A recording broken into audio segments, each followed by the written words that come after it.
Royalty and riches go hand in hand, like tea and biscuits. But when it comes to queens, their crowns are often adorned with precious stones, and their bank accounts are just as dazzling. Join us on a journey to discover the richest queens in the world, where the term crown jewels takes on a whole new meaning. Queen Margrethe II.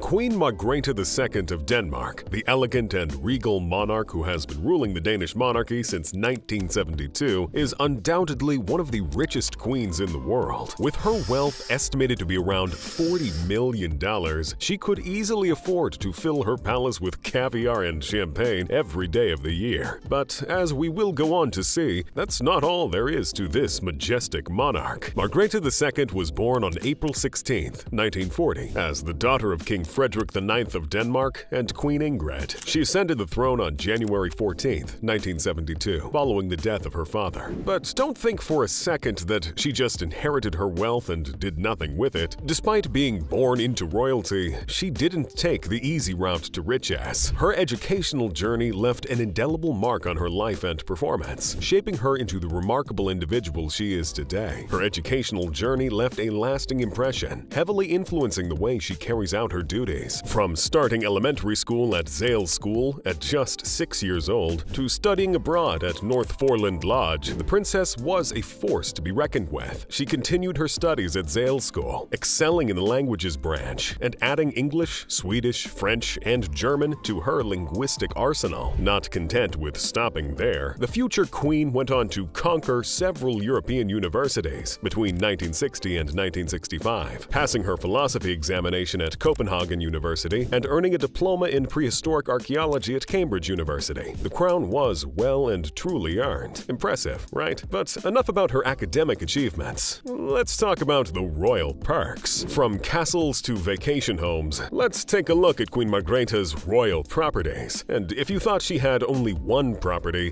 think again. Queen Margrethe II owns several properties, with emphasis on the several, if you know what I mean. First up, we have the iconic Amalienborg Palace in Copenhagen, the official residence of the Danish royal family. This stunning palace has been home to the royals since the 1700s and is a prime piece of real estate. With its 4 identical facades and ornate interiors, Amalienborg Palace is fit for a queen, or several. One can only imagine the bidding war that would break out if this property ever hit the market. Moving on to another royal residence, we have Fredensborg Palace, which is located just outside of Copenhagen. This elegant palace is surrounded by sprawling gardens and has been the summer residence of the Danish royals for generations. With its picturesque setting and luxurious amenities, it's no wonder the queen chooses to spend her summers here. After all, who wouldn't want to escape the city heat and spend their days lounging in the gardens of a palace? Speaking of gardens, the queen also owns a beautiful estate in Gråsten, a small town in southern Denmark. This stunning property boasts an impressive garden with over 500 different species of plants and is a popular destination for tourists. We can only imagine the queen strolling through her gardens with a cup of tea in her hand. Apart from her Danish properties, Queen Margrethe also owns a residence in France, which is located in the village of Cakes. The property is known as the Château de Cakes and has been in the Danish royal family's possession since 1974. The queen often spends her summer holidays here and has hosted several official events at the property. Let's talk about the queen's tiaras. Her Majesty's collection of glittering gems is renowned the world over, and it's no wonder why. After all, she has a wealth of precious stones that would make even the most avid jewelry collector envious. Queen Margrethe II has a vast array of stunning tiaras at her disposal. We are talking about tiaras fit for a monarch. The Pearl Poire tiara, featuring over 1,000 pearls, is a true masterpiece, as is the Diamond Jubilee necklace, given to the queen on her 60th birthday by her subjects. Of course, with such great jewelry comes great responsibility, and Queen Margrethe takes her role as a custodian of Denmark's crown jewels very seriously. She knows that her collection of jewels is not just a symbol of her status, but of her country's history and culture as well. And so she wears her jewels with the grace and dignity of a true queen, always mindful of the weight of her responsibility. All in all, these assets and jewels are a testament to her incredible taste and impeccable sense of style. But it's not all about wealth and luxury for Queen Margrethe II. She is also a dedicated philanthropist and has been actively involved in various charitable charitable causes throughout her reign. Her Majesty is a patron of several foundations and organizations, including the World Wildlife Fund. She has also established the Queen Margrethe II Foundation, which supports initiatives in the fields of science, culture, and social welfare, and has also been involved in certain projects, including the Danish Dance Theatre's Copenhagen Summer Dance 2018, the Danish Cancer Society, and the Danish AIDS Foundation. She is the patron of numerous charities and organizations, including the Danish National Association for Autism and the Danish Epilepsy Association. Despite her royal status, Queen Margrethe II is known for her down-to-earth nature and her love for the simple things in life. She is not just a monarch, but also a passionate painter and patron of the arts. She also enjoys gardening and spending time with her family, including her 8 grandchildren. Her Majesty is also an accomplished translator. She even took part in the Danish translation of the Lord of the Rings film trilogy and was also a costume designer. All in all, the Queen is a remarkable monarch who has achieved great things. With a crown on her head and a fortune in her pocket, Queen Margrethe proves that royalty and riches go hand in hand. Queen Rania of Jordan. Queen Rania of Jordan is the epitome of elegance and grace, but don't let her refined demeanor fool you. This queen is one savvy financial maven. With a net worth estimated at about $35 million, Queen Rania is one of the richest queens in the world. So how did she get there? Let's take a closer look at her life and financial moves. Born Rania Al Yassin in Kuwait in 1970, she didn't exactly come from royal stock. She was just an average girl with big dreams. And boy, did she achieve them. After obtaining a degree in business administration from the American University in Cairo, she began working in Citibank in the marketing department and Apple Inc. in Amman, Jordan, which certainly helped hone her financial skills. It was there that she met her future husband, King Abdullah II, who was then the crown prince. Their love story is straight out of a fairy tale. Think Aladdin meets Romeo and Juliet. They fell in love, got married, and she became the Queen of Jordan in 1999. Not too shabby, right? But it wasn't just her marriage to the king that skyrocketed her wealth. She not only became the Queen of Jordan, but also the Queen of financial planning. She has invested heavily in various industries, including telecommunications and tourism, which has helped to increase her net worth over the years. Queen Rania is a smart investor, with a keen eye for properties and profitable ventures. She has invested heavily in real estate, owning properties in some of the most exclusive locations around the world, including a stunning villa in Malibu, California. Queen Rania also has several other properties around the world, including a luxurious Ragadan Palace in Amman, Jordan. One of Queen Rania's smartest moves was the country's joint venture that was headed by her with the Islamic Development Bank in launching her project ideas on women and youth empowerment, development, and education. And this project has paved the way for an even greater increase in Rania's already impressive net worth. But Queen Rania doesn't just invest in property. She's also an advocate for education and entrepreneurship. In 2013, she founded the Queen Rania Foundation for Education and Development, which focuses on empowering education in Jordan and the wider Middle East. She also launched the Queen Rania Center for Entrepreneurship, which supports startups and small businesses in the region. Her smart financial moves and philanthropic efforts have not gone unnoticed. In 2010, Forbes named her one of the world's 100 most powerful women, and in 2006, Time magazine listed her as one of the most influential people in the world. As we have established so far, Queen Rania of Jordan is a woman of many talents. She is a respected leader, a successful businesswoman, a devoted wife and mother, and an advocate for the well-being of all people. But perhaps her greatest achievement is her charitable work. For more than 2 decades, she has been a tireless champion for the rights and welfare of women and children, both in her home country of Jordan and around the world. Queen Rania has used her influence and resources to make a lasting impact on the lives of many. Through her charity work, she has made it her mission to empower the most vulnerable members of society and to promote the values of compassion and inclusion. Her initiatives have ranged from launching a national campaign to end child marriage and child labor to advocating for greater access to education and employment opportunities for women. She has also worked to ensure that Jordan's refugees have access to basic services, such as healthcare and education. Queen Rania's commitment to humanitarian causes has seen her work with a wide wide range of organizations, including the United Nations, where she serves as an eminent advocate for UNICEF and honorary chairperson for the United Nations Girls Education Initiative, UNGEI, as well as the World Bank and the Arab League. She has also set up numerous charities of her own, including the Jordan River Foundation, which works to improve the lives of women and children through healthcare, education, and economic initiatives. Queen Rania's charity works are far-reaching, with her initiatives working to improve the lives of both Jordanian nationals and the wider Middle Eastern population. She has been a vocal opponent of extremism and a strong advocate for women's rights, leading campaigns to support female education and support victims of domestic violence. Queen Rania's passion for humanitarianism has been instrumental in her engagement with a range of causes. She has been a driving force behind efforts to tackle poverty, including founding the National Campaign in support of the families of the victims of the Aqsa Intifada. She also established the Queen Rania Scholarship Program, which provides financial assistance to students from disadvantaged backgrounds. Queen Rania is not only an inspirational figure in the world of charity and humanitarianism, but also a shining example of leadership. She has long been a vocal opponent of human rights abuses and is a fierce advocate for economic and social justice. Queen Rania has been described as a ray of hope for those in need, and her tireless efforts have seen her recognized with a number of prestigious awards and honors, including the World Food Prize Laureate and the Arab Women's Award. Queen Rania's charitable works are numerous, and they are a testament to her belief that we can all make a difference. She has shown that through hard work and dedication, we can all play a part in creating a better world for future generations. She's a model of what we can do when we work together. As Queen Rania herself puts it, we can all be heroes, even if it's just in our own little corner of the world. Queen Suthida of Thailand. Queen Suthida of Thailand is not only a royal beauty, but also a financial powerhouse. As one of the wealthiest queens in the world, her story is one of cunning financial moves, luxurious properties, and smart investments that have led to a net worth that's positively majestic. Firstly, let's talk about how she ascended to the throne. Queen Suthida's journey to royalty is a true rags to riches story. She started out as a flight attendant for Thai Airways, before catching the eye of the then Prince Maha Vajiralongkorn, who later became King Rama X. Talk about a love story that truly took off. But it's not just her love life that has skyrocketed. Her financial success is equally impressive. According to reports, Queen Suthida's net worth is estimated to be around $35 million. That's enough money to buy a fleet of private jets and still have enough left over for a caviar-filled vacation to the French Riviera. When it comes to property, Queen Suthida doesn't settle for anything less than regal. She reportedly owns several luxurious properties, including a mansion in the little Swiss town of Engelberg, Switzerland, and a villa in Germany, complete with a private swimming pool and stunning mountain views. She even has a royal residence in Bangkok, which I'm sure would make any Airbnb host jealous. Well, as a member of the Thai royal family, she has access to a vast array of properties and investments. For starters, she reportedly owns several pieces of land and property across Thailand. She also has investments in various industries, such as real estate, agriculture, and energy. But Queen Suthida isn't just a real estate tycoon. She's also a savvy investor. She's been known to invest in various businesses, including hotels and resorts. It seems like wherever she puts her money, success follows. Some might say that Queen Suthida's financial success is due to her being in the right place at the right time, but her shrewd financial moves suggest otherwise. She's a true financial trailblazer, always looking for new opportunities to increase her wealth. Aside from her impressive net worth and investments, Queen Suthida is also known for her philanthropic efforts. She's heavily involved in several charitable organizations and has been known to donate large sums of money to various causes. Queen Suthida is not just a royal beauty, but also a financial powerhouse. She's a true inspiration to all of us who aspire to be as financially successful as she is. Her net worth, properties, and investments are all testament to her financial prowess. But she's not just about money. Her philanthropic efforts show that she has a heart of gold and is willing to give back to society, and that is all that matters. One of the most endearing things about Queen Suthida's charitable works is that she always goes above and beyond the call of duty. Whether she's visiting orphanages, hospitals, or disaster-stricken areas, she does it with a smile on her face and a twinkle in her eye. Her infectious enthusiasm and genuine concern for others make her a true inspiration to all. One of her most notable acts of kindness involved her visit with the king to the daycare center where a gun and knife rampage by a sacked policeman occurred in Thailand, and her efforts to provide aid and comfort to the victims and their families. The tragedy claimed the life of 36 people, including children, struck at the daycare center, and the Queen didn't hesitate to offer her assistance, comfort the traumatized children, and console the grieving families. Her regal presence alone brought a sense of peace and hope to those affected by the senseless violence. Queen Suthita's tireless efforts have earned her a string of honors, accolades, and recognitions, proving that kindness is indeed royalty's best accessory. She was honored as Dame Grand Cordon Special Class of the Order of the Crown of Thailand, a prestigious award that recognizes individuals who have made significant contributions to the country's cultural and social development. She also bears the title Dame of the Most Luxurious Order of the Royal House of Chakiri, and she was also conferred Dame Grand Cross First Class of the Most Illustrious Order of Chula Chom Klau, the highest-ranking order of the Thai royal family. This award is reserved for those who have shown exceptional dedication to the nation, and Queen Suthita has definitely done that and more. Queen Suthita is a recipient of the King Rama IX Royal Cipher Medal, King Rama X Royal Cipher Medal, and King Rama IX 7th Cycle Birthday Medal as a result of her philanthropic endeavors, which include supporting the well-being of children, the elderly, and people with disabilities. These are medals conferred especially to members of the royal house as a reward for service to the monarch and the community. As the Queen continues her philanthropic efforts, she reminds us that charity is not just about giving money, but also about giving of ourselves. We can all learn from her example and strive to be a little more compassionate, a little more giving, and a little more like Queen Suthita. So let's raise a glass to Queen Suthita and her impressive reign as one of the wealthiest women in the world. Queen Sonja of Norway. When it comes to royal wealth, Queen Sonja of Norway is undoubtedly swimming in it, and that sets her firmly in the position of one of the wealthiest queens in the world. But her riches aren't reserved to her royal title. She's also an astute investor, savvy businesswoman, and smart property owner, and her endeavors have been paying off big time. So how did Queen Sonja become such a financial powerhouse, and what are the secrets to her success? First things first, let's take a look at how Queen Sonja became queen. Born into wealth, as a lot of people will say, she took a keen interest in finance and economics from an early age. But it was her marriage to King Harald that really catapulted her into the world of royalty and the wealth that comes with it. King Harald had inherited a substantial fortune from his parents, and when he ascended the throne, he and Queen Sonja wasted no time in building upon their wealth. They invested in a diverse range of industries, including real estate, stocks, and commodities, and made some shrewd financial moves that paid off big time. One of Queen Sonja's most lucrative investments has been in real estate. She has owned numerous properties throughout her reign, including luxurious mansions, sprawling estates, and commercial buildings. And she's not afraid to get her hands dirty when it comes to property management. Queen Sonja is known for her hands-on approach, carefully selecting tenants, negotiating leases, and overseeing maintenance and repairs. But it's not just the income from the rent that's made Queen Sonja a property powerhouse. She's also bought and sold properties at just the right time, capitalizing on market fluctuations and making substantial profits in the process. Some of her most successful property deals include a prime beachfront property that she sold for twice its purchase price, and a commercial building that she leased to a major multinational corporation for a premium price. Of course, most billionaires have multiple streams of income, so Queen Sonja's financial prowess isn't just limited to real estate. She's also an investor with a keen eye for promising opportunities, and this has boosted her income over the years. Let's just say she has invested in a variety of stocks and commodities, carefully diversifying her portfolio to minimize risk. One of Queen Sonja's most successful investments was in the technology sector. She bought a substantial stake in a startup that was developing groundbreaking new software, and when the company went public, her investment paid off handsomely. She also invested in a major energy company just before it announced a significant new discovery, which led to a sharp increase in its stock price. Up to 15 organizations have recognized the Queen for her efforts over time. She received the Trysil Knut Prize, becoming the first woman to do so. Her passion for music, art, and culture is well recognized, and she founded both the Queen Sonja Print Award and the Queen Sonja International Music Competition. She's also a graphic and ceramic artist, and many of her creations have been shown in exhibitions in Norway and other nations. But it's not just about making smart investments and owning valuable properties when it comes to making money. Queen Sonja is also also known for her financial discipline and smart money management. That's not to say that Queen Sonja doesn't enjoy the finer things in life. She certainly does, and she's not shy about splurging on a luxury vacation or a high-end designer outfit. But she's careful not to let her spending get out of hand, always keeping a close eye on her finances and making sure that she's living within her means. So, just how much is Queen Sonja worth? It's difficult to say for certain, as the royal family is notoriously private about their finances, but estimates put her net worth at about $1 to $5 million,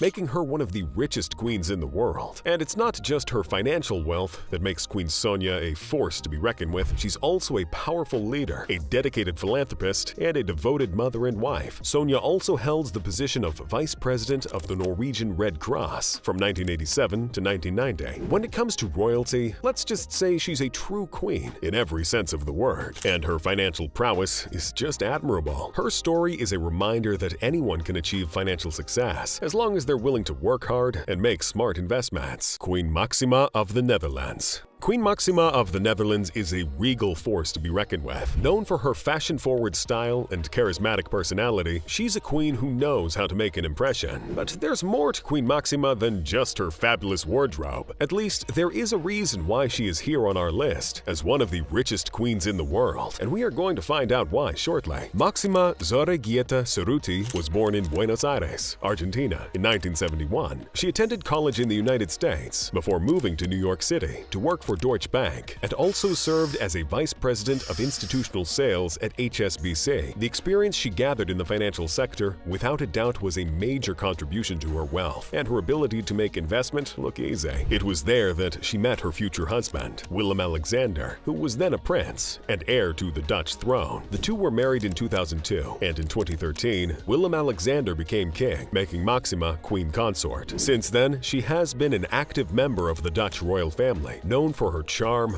wit, and impeccable fashion sense. But it's not just her personality and style that make her stand out. According to reports, Queen Maxima's net worth is estimated to be around $5 million. That's right, she's not just a queen, she's a queen with serious cash. So how did she amass her fortune? For starters, Maxima and her husband own a number of properties, both in the Netherlands and abroad. They've got a lavish palace known as the Huis ten Bos, which means the house in the woods in English, a manor from the 17th century that is situated outside of The Hague. The nearly 30,000 square foot property, which is surrounded by woodland, required a total renovation due to several structural problems. There is also a luxurious palace in Amsterdam, and that's just the tip of the iceberg. Of course, being a queen comes with its own perks. Maxima and her family enjoy all sorts of luxuries, from private jets to yachts to personal chefs. And let's not forget about her wardrobe. She's known for her impeccable style, and her outfits often come with a hefty price tag. But hey, when you're a queen, you can't be seen wearing last season's clothes. But Queen Maxima isn't just into real estate. She's also made some smart investments over the years. She reportedly has a portfolio of stocks and bonds, as well as stakes in a number of private equity firms. And let's not forget her extensive collection of jewels and priceless artifacts. When it comes to money, Queen Maxima knows how to play her cards right. One of Queen Maxima's most impressive financial moves was her involvement in the development of microfinance institutions in developing countries. She was appointed by the United Nations as a special advocate for inclusive finance for development and has worked tirelessly to promote financial inclusion for people in poverty-stricken areas. Her efforts in this area have earned her numerous accolades, including the Grand Cross of the Order of Merit from the House of Orange. Despite her vast wealth, Queen Maxima is known for her down-to-earth nature and her love for the simple things in life. She's often seen riding her bike around Amsterdam, and she even took part in a charity bike ride in 2019. Queen Maxima also makes sure to give back to the community. She is involved in numerous charitable organizations and does a lot of work to support women's causes and health awareness. She also donates lots of funds and makes lots of visits to the Princess Maxima Center Foundation. She is a vocal advocate for gender equality and human rights, and she continues to be an inspiration to many, from promoting financial inclusion and access to education to supporting the arts and culture. She has been a tireless advocate for the underprivileged disadvantaged and marginalized communities. With her sharp wit and charming personality, Queen Maxima has a knack for connecting with people from all walks of life, whether they are business leaders, politicians, or everyday citizens. She uses her platform and influence to raise awareness and mobilize resources for the causes she cares about, leaving no stone unturned in her quest to make the world a better place. Whether she's speaking at a conference, visiting a school, or attending a charity gala, Queen Maxima's enthusiasm and warmth are infectious. She brings a sense of joy and hope to everything she does, inspiring others to join her in her efforts to create a brighter future for all. In a world where self-promotion and personal gain often take precedence, it's refreshing to see someone like Queen Maxima, who is truly dedicated to making a positive difference in the world. With her sharp mind, kind heart, and unwavering commitment to philanthropy, she is a true queen in every sense of the word. All in all, Queen Maxima of the Netherlands has all it takes to be called a financial powerhouse and a successful businesswoman. And let's not forget about her infectious smile and charming personality. When it comes to queens, Maxima is the total package. And that is all on the richest queens in the world. For more videos like this, click on the video on your screen. See you next time.